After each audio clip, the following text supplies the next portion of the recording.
नमस्कार, इंडी news line में आपका स्वागत है। इस बार लोकसभा चुनाव में उत्तर प्रदेश के खराब प्रदर्शन को देखते हुए हिंदू महासभा के प्रदेश अध्यक्ष ऋषि द्विवेदी ने क्या कहा, आइए जानते हैं। अच्छा है, नतीजा आया है। चुनाव, लोकसभा चुनाव 2024 जो आप देख रहे थे, जो भाजपा को उम्मीद थी, उस उम्मीद पे भाजपा खरी नहीं उतरी। दूसरी चीज रही कि जैसे आप कहते थे कि 400 पार का जो उनका नारा था, वो जुमला भी फेल हो गया। सरकार बीजेपी बनाने जा रही है एनडीए गठबंधन से, क्योंकि पूर्ण बहुमत भी उनको प्राप्त नहीं हो सका है। और ये सब का कारण ये है, कहीं न कहीं हिंदू मतलब भाजपा जो है वो जातगत राजनीति करने लगी, हिंदुत्व के मुद्दे से मुकर गई।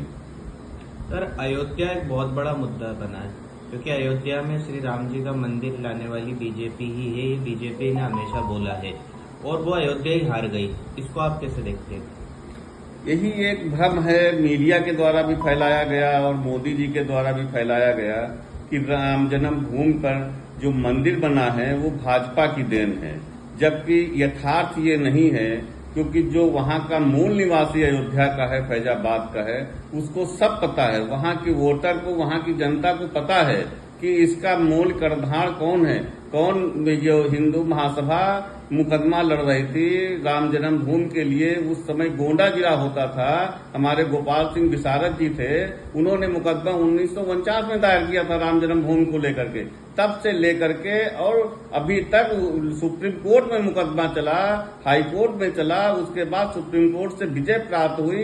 उस कोर्ट के आधार पर मंदिर बना है और उसका सारा श्रेय जो है वो हिंदू महासभा का है, क्योंकि उसी ने चाहे कर्जा लिया या कैसो चंदा लगाया, किसी भी तरह से, लेकिन वो शुरू से लेकर के आखिरी तक कोर्ट के द्वारा, कोर्ट पे लड़ती रही, रोड पे लड़ती रही, तब जाकर के ये मंदिर, भव्य मंदिर बना है। इसको तो भुनाने का काम भाजपा ने किया है, लेकिन जनता जानती थी कि कितना झूठ बोलोगे। जनता को पता था कि तुमने मंदिर नहीं बनवाया है, इसलिए ये निर्णय आया है कि जनता के सामने तो झूठ मत बोलो।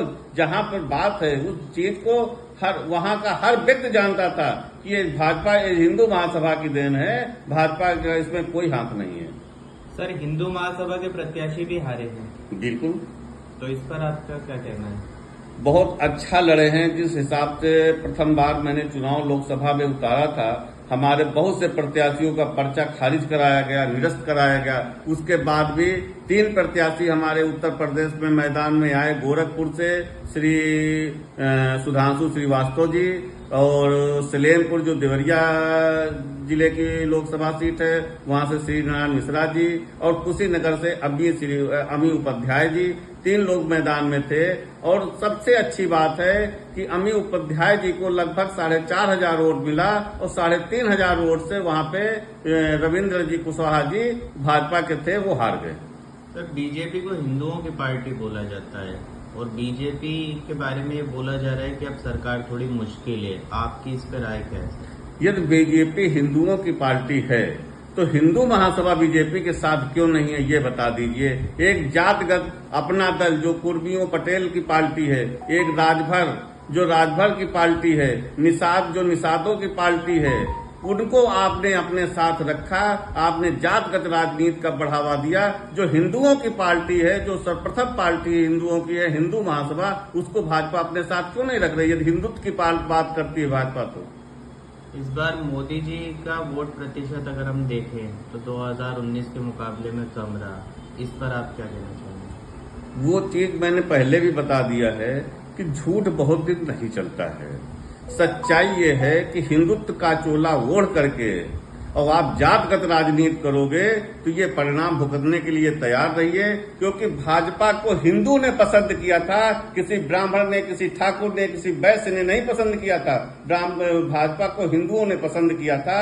और जब उनको लगा कि नहीं, ये जातगत राजनीति करने लगे, तो वहां से जातगत राजनीति में हिंदू अलग हो गया, जात के लोग आ गए। क्योंकि अब तो समीकरण बैठाया जा रहा था ना कि यहाँ पे इस जात कास्ट के लोगों को टिकट दीजिए, ये जीत के आएगा, यहाँ पे इस कास्ट के लोगों को टिकट दीजिए, ये जीत के आए। वहां पे जाति समीकरण चला तो लोगों को समझ में आ गई, जो जनता थी उसकी समझ में आ गया कि ये वही पार्टी है जो हिंदुत्व का नाम ले रही थी। आज देखिए जातिगत राजनीति करने लगी, तो इस पार्टी में अन्य पार्टियों में कोई भेद नहीं रहा।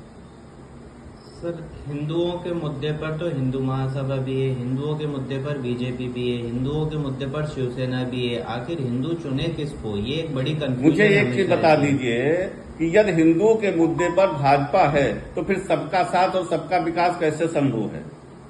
हिंदुत्व के मुद्दे पर भाजपा है तो फिर जो राशन हिंदुओं को मिल रहा है उससे ज्यादा तो उसका राशन जो है मुसलमान उठा रहे हैं। आप एक चीज बताइए कि आप हिंदुओं को साधने की बात किए थे, हिंदुत्व की राजनीति की बात किए थे, तो फिर आप मुसलमानों के साथ कैसे चले गए? ये भी एक समीकरण है कि उनको लग रहा था कि नहीं मुझे मुस्लिम भी वोट देगा, जबकि सच्चाई ये है ना हिंदू महासभा को और ना भाजपा को मुस्लिम पसंद नहीं करता।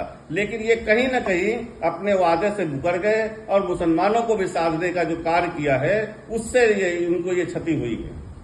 आपको क्या लगता है सर कि बीजेपी का इस बार मात्र 242 303 के मुकाबले, इसकी सबसे बड़ी वजह क्या होगी?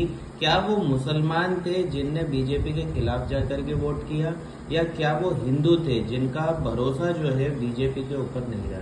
भाई साहब, सच्ची बात है, सच्चाई ये है कि मुस्लिम ने एक चुना, मुस्लिम ने चुना कि हमको कांग्रेस को वोट देना है और किसी पार्टी को वोट नहीं देना। और हिंदुओं में ये रहा कि हिंदू में जातगत राजनीति फैला दी गई, जो जातगत राजनीति बीजेपी ने शुरू कर दी, हिंदू उसमें पट गया।